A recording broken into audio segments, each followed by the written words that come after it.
All right. Thank you, everyone, for joining us once again on the Faces of Business. I'm your host, Damon Pistolka, and I am pleased to have Andrew Deutsch with me here today of Fangled Tech. Hello, hello. Welcome, Andrew. Thanks for having me back on. Yes. Well, I'm excited, man. I'm excited, first of all, just because I know you pretty well and you're funny as heck. And that's good because I wouldn't think that there would ever be a joke when we would talk, but there may be. I'm just saying. Never. How dare you? Am I your clown? Is that what it is? No, not at all. Not at all. Not at all. But so anyone listening here on so I can remember this, because usually I forget. If you're listening to us here on LinkedIn Live, go ahead, or in Facebook, go ahead and drop where you're listening from. If you have any questions for the guests throughout the show, just go ahead and throw them down and we'll get them answered. So we're going to start off, Andrew. Tell us a little bit about Fangled Tech and how you're helping people. Fangled Tech is a full strategy-first marketing and sales consultancy. And what that means is that we help customers before they get to all those shiny objects, the tactical tools, the websites, all that stuff. We help them really dig in to understand who their customer or customers are and those personas so that they can build a strategy and how they differentiate to truly speak to those people at their model of the world in a way that none of the alternative solutions for those problems could possibly compete. And we convert and teach how to convert every touch into a voracious advocate for that brand. That's a mouthful, isn't it? It is. And I was writing notes because I remembered, I want to remember a couple of things that you said, because it's very important. I think a couple of things that I've heard you say this before, that when you position yourself because of your unique, I'm not saying your uniqueness, and that's not the right word, but your unique abilities or your unique offerings, that you are the only one that can provide the right solution. That's the goal. Well, it goes back to taking the old concept of the blue ocean strategy to the next level, which is, I don't know if you're familiar with blue ocean, red ocean strategy, but the idea that it's clear sailing because you've eliminated the battle. Instead of going to battle for that price market, you've created that unique micro niche where you can work. Well, it's also the other part of it that we explain as very clearly. We don't say convert your customers into voracious advocates. We say convert every touch, because if you run your business properly, even the people who don't do business with you can become advocates for your brand. So you've got this old-fashioned model of that sales funnel, and it's changed over the years. You'll see it where, well, the first two steps are marketing, and then the rest is sales. And then, oh no, now with modern marketing, marketing goes all the way through to the point where the funnel becomes an hourglass. So as the funnel goes down, people forget what happens to the people who fall out of the funnel. Yeah. Well, what would happen if early in the funnel you discovered that you really aren't the solution for that customer, but you guided them to the right solution? They're going to be telling the world how brilliant your company is and how much they love you. This guy could have taken my money. He didn't. Instead, he sent me somewhere else, and I got great service. That's a voracious advocate for your brand. At the next level, well, he might have had to because of some internal business solution that the customer, your company has a relationship, the other buyer's brother is your competitor, that kind of stuff. But if you helped educate him during that process, the moment that conflict doesn't exist, he's going to buy from you, and he'll be telling his buddies, we're not allowed to buy from those guys, but you should. So it's every touch along the way. The fellow who pulled in the parking lot and couldn't figure out where he was going in the industrial park, and asked the fellow who cuts the grass, who's part of your customer service team, whether you like it or not, and he gets those directions. Boy, those people at that company are nice. Another voracious advocate for your brand. Everyone your company touches can be, if marketing properly treats them. And then the moment of purchase, when people tend to forget about that customer, you don't let them go away. You've got the hourglass at the bottom where you collect and continue to nurture those people as their advocates now, because they've been treated so well. They can go back up to the top and buy again. They also can brag, show off what they benefited from you, tell the world, shout it from the hilltops. And those voracious advocates that you collect in that hourglass are so powerful for the growth of your company. Millions of voices speaking to your praises and growing your business. Yes. And like you said, it's not just your customers, it's everybody that you help along the way and show that you care about their problem and solving their unique problem at that point. Every touch, every touch. Yeah. You know, it's funny you say that because I see and I try to recognize things like that. And there are a couple, there's an electrician up here that does a big one, and a plumbing company, roofing company. There's few that just rise above the others. And like, for example, the plumbing company, I just love their example, and they're even in their television commercials, they go to the point that, everybody's in a uniform, dressed good. And of course they do on television, but I've asked too, and I've said, they said it's that way in the field. They come to the door. They're very respectful. They put booties on, even if it's nice out. Doesn't matter if it's wet. Booties on. When they go to work, they lay down a nice mat that covers the floor, even if it's a granite floor. They don't care what they're on, and they do that. And then, speaking to the people and how they talk to them all the way in and out makes such a huge difference. And like you said, it's throughout the entire organization. You had the example of the person mowing the lawn giving directions. That can be the person that converts a customer or potential customer into a buyer or that voracious advocate. Absolutely. Using your model, if we were going to take a step back on that, and we're going to do research, talking to potential customers of plumbing companies, and you want to know what is it about a plumbing company that would make you want to hire them. And of course, they're available in emergency might be one. The plumbing companies are talking about, my guys have this much training, they do this and that. If you dug in and really understood the motivation structure strategies of the personas of people who hire plumbers, one of the things that you'll find out is they want people that will come in their home and treat it with respect.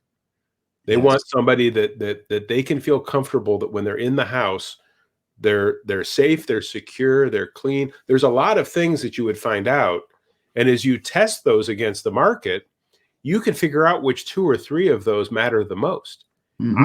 I would propose that you could promote a plumbing company without ever discussing the equipment on their truck, the training, based on the level of service. There's plumbing companies who did research and turned out that people wanted to know that they could have them. There's a company, I think it's called 8 Hour Plumbing. They guarantee they'll have someone at your house within 8 hours. Yeah. That was a benefit that people, gosh, if my house is flooded, if I can't use my toilet, if I can't take a shower, I'll pay anything to get someone here within 8 hours. Yeah. So that was a value prop that helped them create the advocates for their brand. So all of those things have to do with truly understanding the personas of the people, what they value, and then you as a company, what are the things that you can do that actually differentiate you from all of the alternatives. I don't talk about competitors, I talk about alternatives, which I'll define in a second. But the idea is, how can I solve their problem in a way that matters to them, that's different than what any alternative to that solution could be? Because you know what an alternative to the plumber is? Home Depot. Yeah. Billy's uncle who used to fix stuff is an alternative. The handyman down the street. Selling the darn house is an alternative. There's millions of things besides plumbers that people could call when they get a bad pipe. So if you understand what those people are looking for, what are the values, what are the pains, what are the challenges, the desires they have to be solved, how you can solve them in a way that separates you from all the alternatives out there, and speak to it that way, it matters. So if you're a typical non-technical, someone who doesn't know how to fix stuff, man, woman, otherwise, in a home, and you go on and you look and they say, we have state-of-the-art equipment, we carry rigid pipe cleaners, this pipe cutters and this kind of stuff. All of those things are great if you know anything about plumbing. Yeah. Consumer doesn't give a. They want to know that a guy's going to come in their house, he's going to be clean, he's going to make sure that he doesn't do any damage, he's going to make sure you feel secure, and he's going to fix your problem in a timely manner and not try to rob you with a high invoice. That's what the consumer wants. Yeah. So we've got more stuff on our truck than anybody else. Who cares? Home Depot's up the street, Lowe's is up the street. Menard, you can get stuff where you need to get that. Yeah. So this is interesting. We were kind of people may have thought we got off topic a little bit, but now that I'm thinking about what we're talking about, we came to talk about the future of sales powered by AI. And absolutely. this is something that was very interesting. You and I started talking about this a long time ago, and you had mentioned some things that are going on, but I think this is a really interesting thing because as we know, sales is difficult, and it's really, really, really getting more and more and more tailored to the individual, and Mhm. really being able to show someone, hey, Damon, I know this is what you want based on these things. And Google does a really good job of it. There's others obviously that do, but based on your likes, your interests, is whatever. And AI, from what you and I had talked, is Mhm. something that you think and have seen could really change the way that this works. Yep. And it fits. I mean, the reason that I went into the details I just did is because it really does relate to discussions of AI. So let's start with the problem, and we'll use industrial distributors as an example, because there's companies like Granger, like MasterCard, the big guys, million SKUs in the catalog. That's Yeah. their. So they sell through. They've got internal order entry. People call, place orders. They've got the web, and they also have salespeople out on the road. Most of those companies have real problems that sound like this. New recruits, we got to hire 100 of them to keep 10 because the churn is awful. Yeah. Experienced guys that are really making a great commission, they don't do too much. They're already making their money, so they got a 4-hour, 5-hour day. They don't leave the home. There's great leads in the territory, but we call those the fat and sassy. We've got internal salespeople that don't know what's in the catalog, and they don't care because people call, so they never have the ability to suggest products. And there's other people, but for our purpose, let's talk about those three. So what's out there that can help all of them? Why do the new sales guys churn? Well, it takes so long to learn what's up that they cop out and disappear before they ever get up to speed. Yeah. So we have to find a way to help them on day one be able to sell product. Then the fat and sassy guy doesn't have any accountability to go out and find those new leads and new, because he's comfortable with what he's making. He's well Yeah. above his salary. And the inside people, those are phone people who they don't have technical backgrounds. Yeah. So now we start talking about what AI does. So AI being artificial intelligence, if we can go back and say we have data for 20 something years on the purchasing patterns of customers, we can look at those invoices and see what they've purchased. We also know the different categories or silos that we sell into. So say, for example, let's break out the catalog to cleaning chemicals. I always use this as an example. Mm-hmm. So imagine we're an industrial distributor who sells 1,000 SKUs of cleaning products into the janitorial space. And we're going to break it down to one more silo. We're going to sell to nursing homes. Okay. Yep.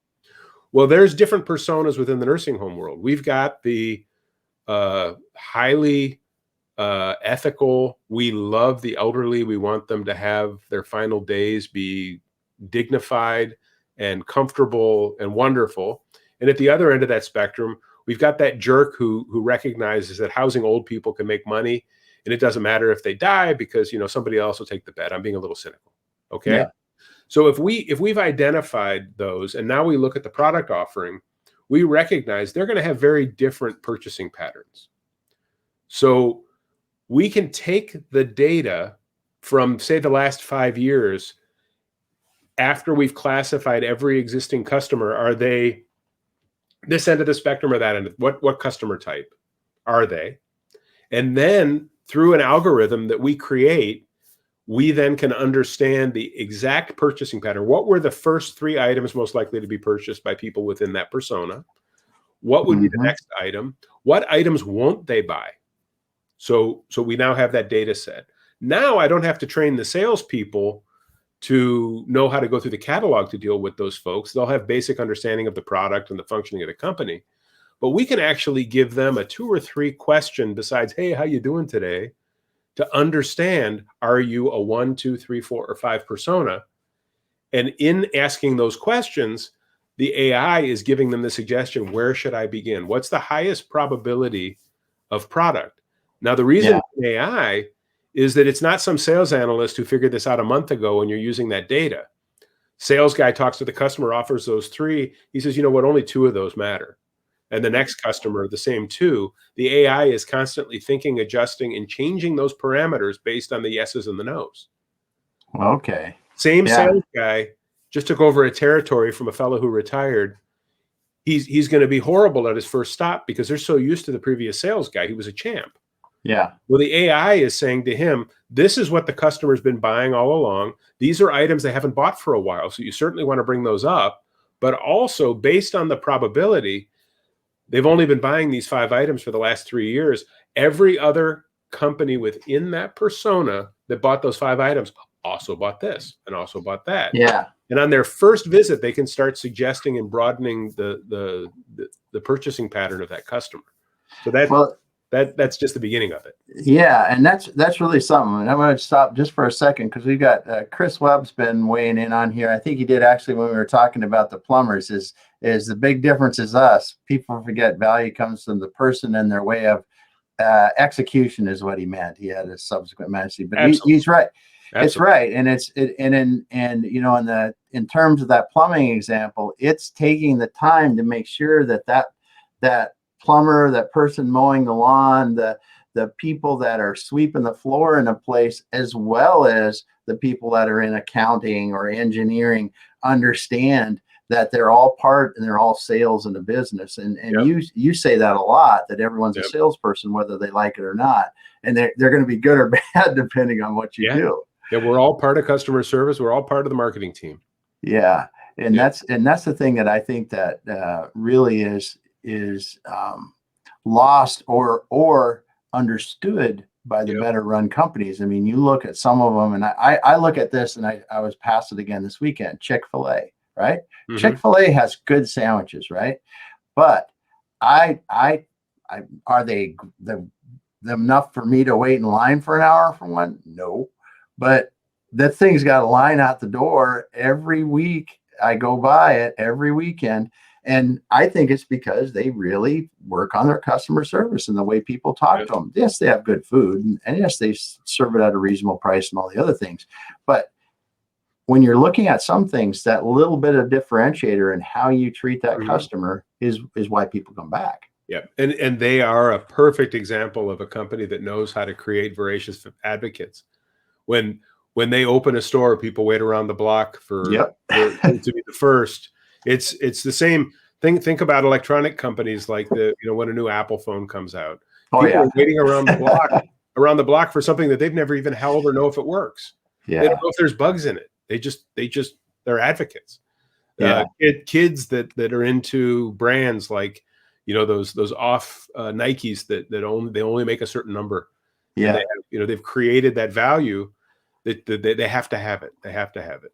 Yeah. Well, and you make a good point. I mean, my son's going to be 22 now, and he is a Marvel fan beyond Marvel fans. And, anything comes out on Disney with a different Marvel-based series, any of the new movies, he's watching the trailers, and he's watching all the different trailers to see if there's little nuances that he can tell about the movie in there.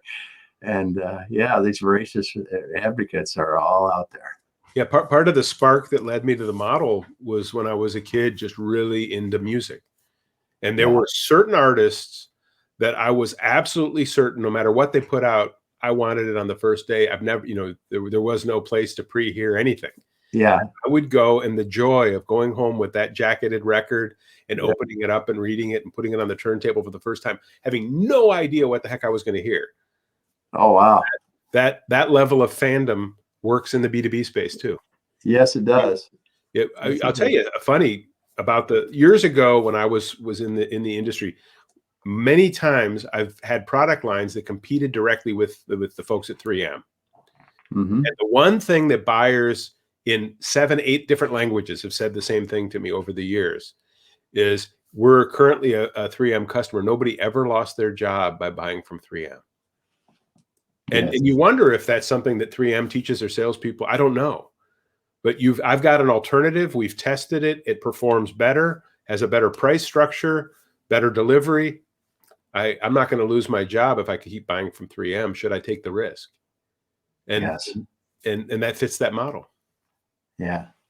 Yeah, and that's a hard thing to overcome, and Yeah. and when you look at it though, and back to the AI part of it, Sure. I really think that the AI and the understanding that it gives that new salesperson really does, in your example there, where they're going out, they're taking over in a territory, if that AI is not there to help them, they have to go research that client. They have to Yep. pull that data together. They have to try to put that, and even just, let's just be honest, 90% of the people are not going to do that. You don't. They're going to go out there. They're going to go out there and say hi. They're going to want to take them to lunch. They're going to want, or whatever. They're not going to do that research. They're not going to do that. So the AI is really giving that large portion of those salespeople a better first impression, therefore giving the company a better first impression. Yeah. Well, let me give you the other two examples quickly. So the next guy is that fat and sassy, hasn't been out on the street.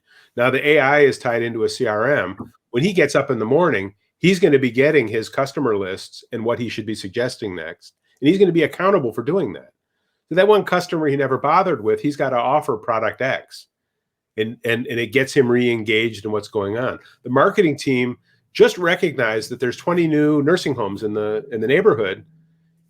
It will automatically be on his prospect list. There's going to be the initial offering and his accountability to do it. So now he's got to get back to work. And then the last one, you've got those people who are hired to answer the phone and take orders. Well, the AI is going to say to them, hey, they should be buying this product. Make sure when they place the order, let's suggest this. And same with the web analysis. On the web, they're placing their cart. When they do their search, the search can be designed to show them products that would be in their preference and not show them things at the top of the search that would not be of interest. Lastly, go back to the person now in the office. I answered the phone. You need these 4 items. You should be trying this product. Can I throw a free sample in there for you? To whose name should I put on it so they can test it? And all of that happens. So the AI is this sales analyst who's changing their mind based on true data every second of every day, thinking through and performing. Then you take all of that data. Now the marketing team is going to send out the sales flyer. Okay. And I'm sending it to nursing homes. I can customize the order of the items and even exclude items. Like imagine, in the AI, you knew that you had a place that was Islamic or Jewish nursing home. It could reduce everything that's not halal or kosher off of that list. Yeah. But nonetheless, you're meeting people at their exact model of the world every time you're communicating with them. And the customer goes, I love this company. They know me. Yeah. The AI does all of that in a way that now your salespeople are up to speed faster.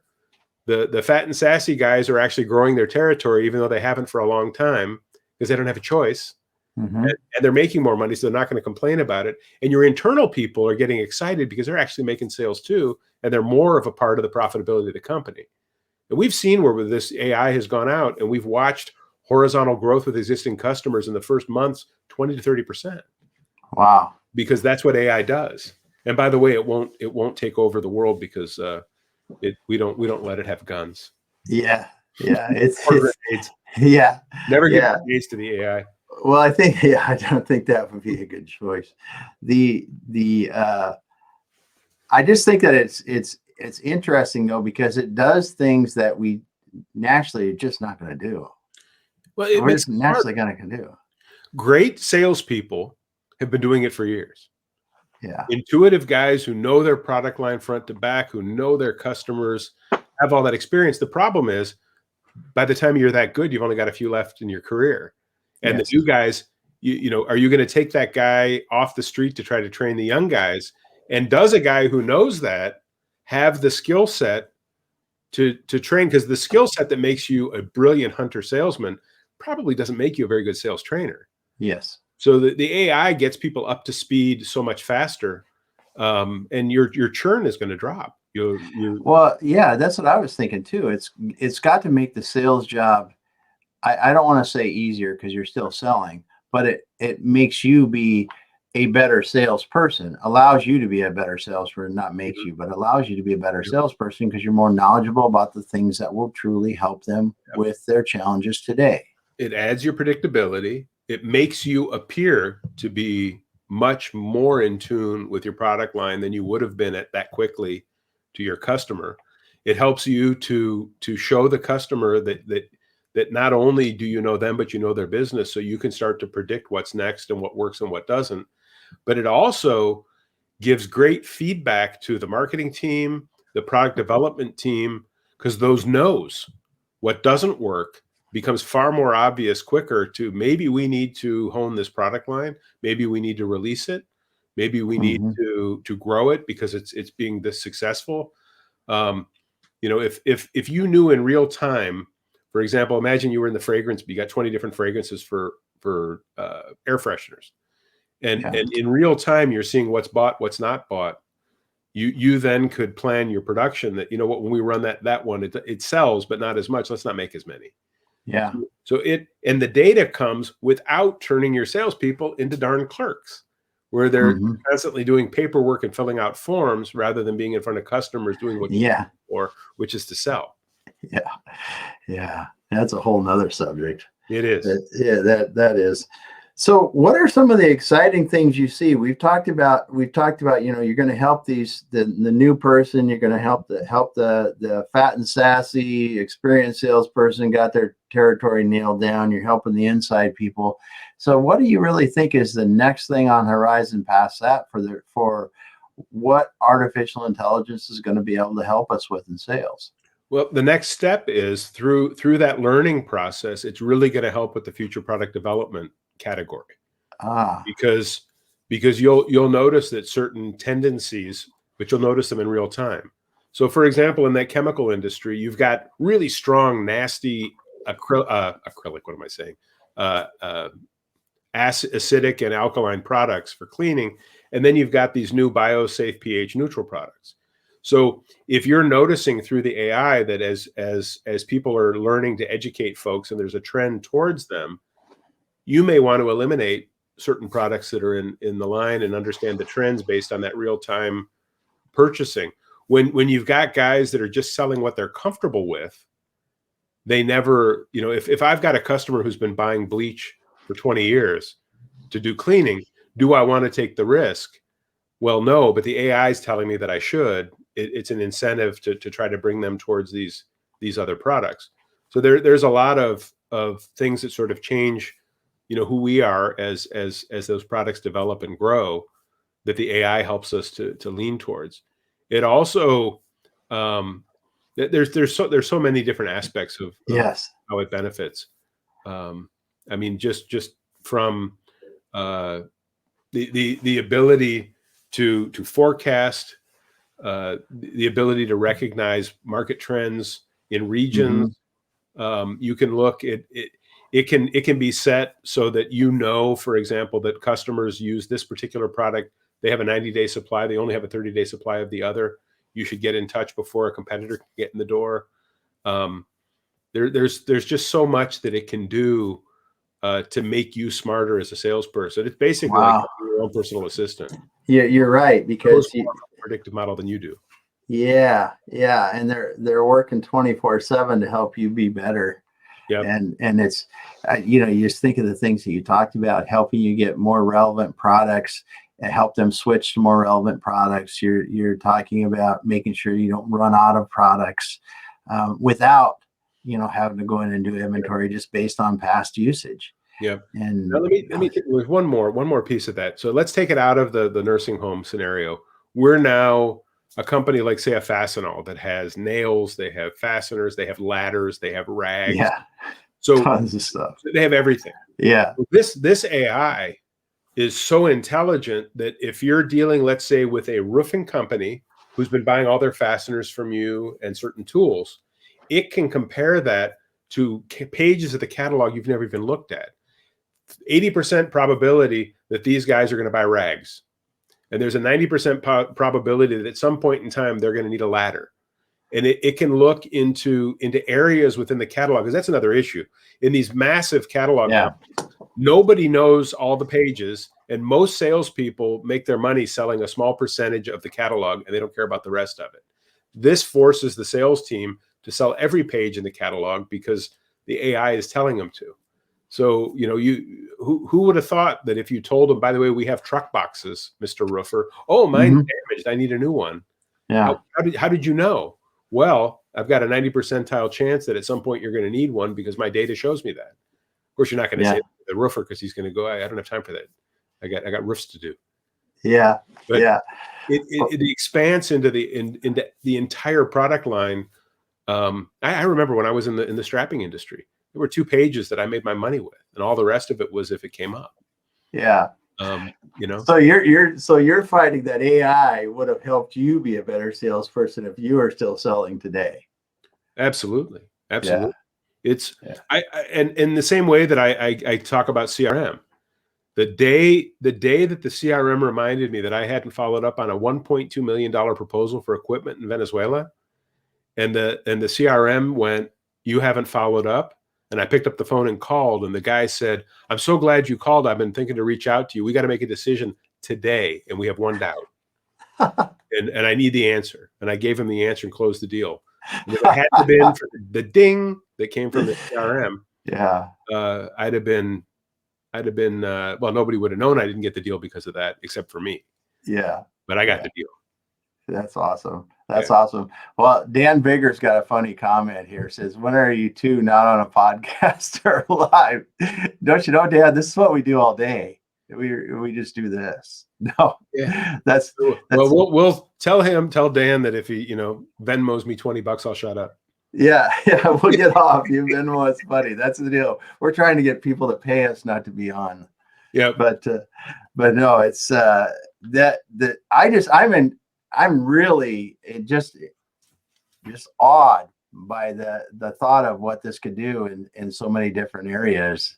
And this is sales being just one. And I look at there's so many others where I've talked to people about using AI and in maintenance and AI. And, when you look at a complex piece of equipment and there are so many different possibilities of what's wrong, but it doesn't matter. Even like in Dan's case, in an injection molding machine, right? There's a lot of different things that go wrong in one of those things.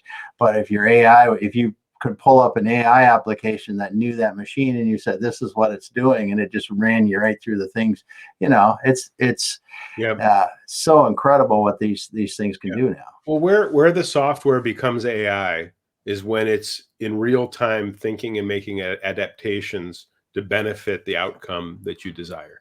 That's when it's an intelligence. When it's just a database of troubleshooting, if it does this, it'll do this. When it's an if-then, it's not really. Oh, good point. Good point. So one of the things in the manufacturing process, there are complex AIs even in the retail world that are every moment of every day evaluating whether it's a supermarket, a clothing store, or otherwise, what's going on and off the shelf. That's constantly creating what that purchasing pattern is going to be for replacement going forward, because it's constantly looking at what's happening regionally.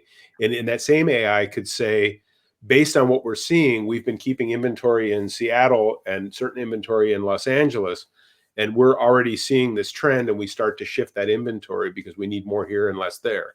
So there's lots of ways that it can work. And what it does is it replaces that sales analyst who's brilliant, but gives you a moment in time to work from that's already out of date by the time you take it to the field in highly volatile markets. That's true, because it can change it in real time. Like you said, as soon as it says do this, then it's moving product or doing whatever it needs to do. Yeah, that's something, and that's a good distinction with AI, is it's making the decisions in real time based on your data. Yep, the no's are just as important as the yeses. That is for sure. Yep, that is for sure. Yeah. So it's been awesome having you talk, Andrew. This is an enthralling topic for me. It's just I'm so excited about to see what this kind of stuff does, because in sales and especially in B2B sales, there's and these large SKU type sales where this could really be applicable. It's really something.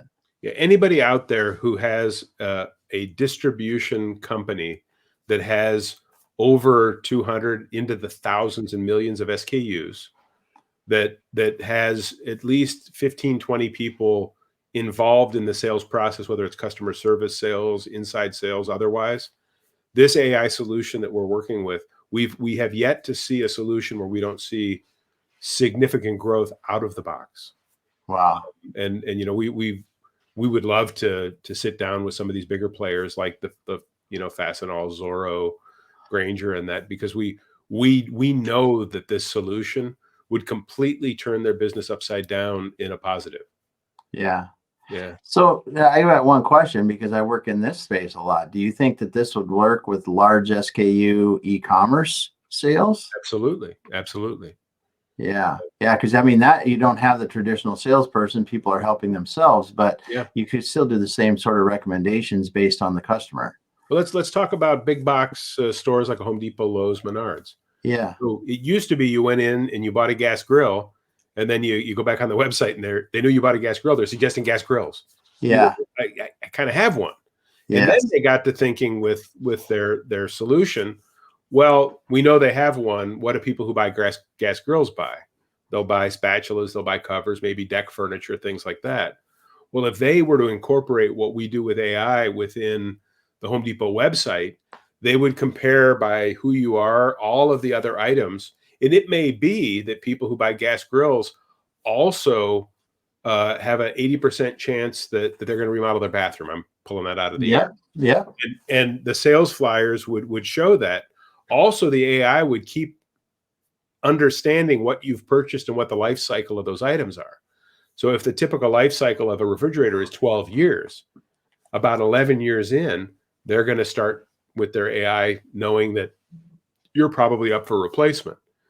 Yeah. But there's so many correlations that you and I can't see that AI can see, because it's looking at all of the data all of the time and adjusting based on what's happening.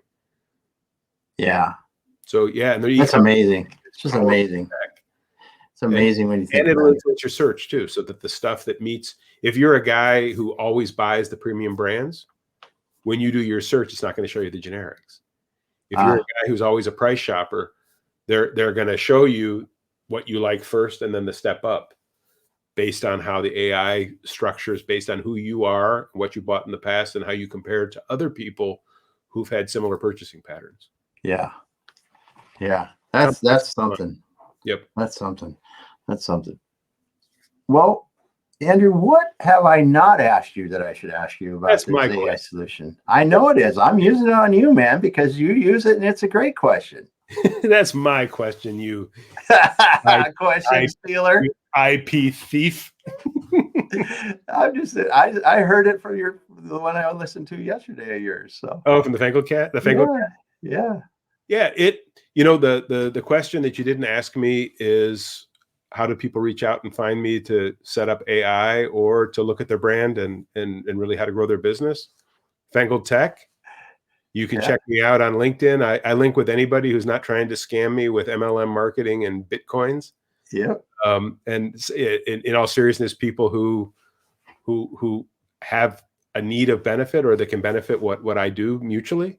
Yeah. And also we have, if you go on YouTube, and I guess we can put the links in later when this goes back out. We will. Our podcast is called the Fangled Cast. And what we do is we pick a topic and find experts to have a conversation in depth about it, and all sorts of business related topics. Yeah. I take great pride in it. It's a lot of fun. And we've got some really interesting stuff that folks can dig into. Yes. It's great. It's great. And interesting. And you find some really interesting speakers as well. So awesome. Well, I had to steal your question at the end. I knew it was coming. Yeah, you knew I couldn't do that. Couldn't stop without that. So yeah, I was going to blow it up anyhow. So yeah. Yes. The other thing that people should understand is you have developed a program to help people, and explain this a little bit, because I think this is helpful to people too. A program to be more visually impactful when they're on live. Yeah, I go back more than 20 years of video conferencing, because most of my career was overseas. So if I wanted to see what was going on at home, I wanted to talk to my wife, whatever. I wanted to be in the boardroom during meetings when I was, overseas. I was video conferencing. Well, when the whole COVID thing hit and everybody started video conferencing and thought it was new, I was Very funny. I was laughing about it because it was just so natural to me. And then as more and more Zoom went on, people were falling asleep, turning into zombies. Yeah, yeah, Could I share my screen? So we started to look at other tech and tried to figure out. So now when you're going to do a like a PowerPoint presentation with what we teach people to do, you can jump into your PowerPoint and shrink down. And well, there's a long lag on this, so it's not showing. There we go. There's my PowerPoint. And you shrink down and you can actually present and work from this position. And if somebody asks a question, although there's a lag, so it's going to take a second, I'm not sure what's going on, you can grow back up and actually address and talk to people in the forum. And really, so what we did is we built a training program to use this open source software so that you can train. There we go. So you can train folks to learn how to use this software in the best way to be present, be impactful, and do more interesting things in your meetings and keep the audience awake. Yes. I think it's so powerful. Yeah. Look at that. I'm talking to myself. I don't know what happened with the lag. Yeah. I'll be back soon. Sometimes, I'll be back soon. Sometimes that just happens. That's a good thing about live, is you never know what's going to happen in there. Yep. Can you still hear me? Yes, I hear you just fine. Everything's frozen for me. I can hear, but I can't see. So it's a good thing we're wrapping up. Yeah, we are wrapping up. Well, thanks a lot, Andrew, for being here. And now I think it's catching up with you. Yep. It's catching up with you. So it's great. It's great having you here today, and such an interesting topic about AI helping sales, and just the examples you gave are awesome. And I think that people, if they are interested in this, they should talk to you about it and really begin to think in different ways of how AI can help us be better in our business. It's nothing to be scared of, because it really is like having, as our friend Greg says, a digital twin, an extra set of hands, your own personal assistant, without having to hire one. Yeah, that's awesome. Well, thanks for being here. Thanks again for everyone watching the Faces of Business today. Thanks if you are listening live on LinkedIn or Facebook or Periscope or wherever the heck you are, or anywhere else for that matter. Thanks a lot, Andrew, for being here today. Reach out to Andrew Deutsch at Fangled Tech if you've got more questions about this. Again, I'm Damon Pistolka with Exit Your Way, and we're signing out for today. Thank you. Thanks so much.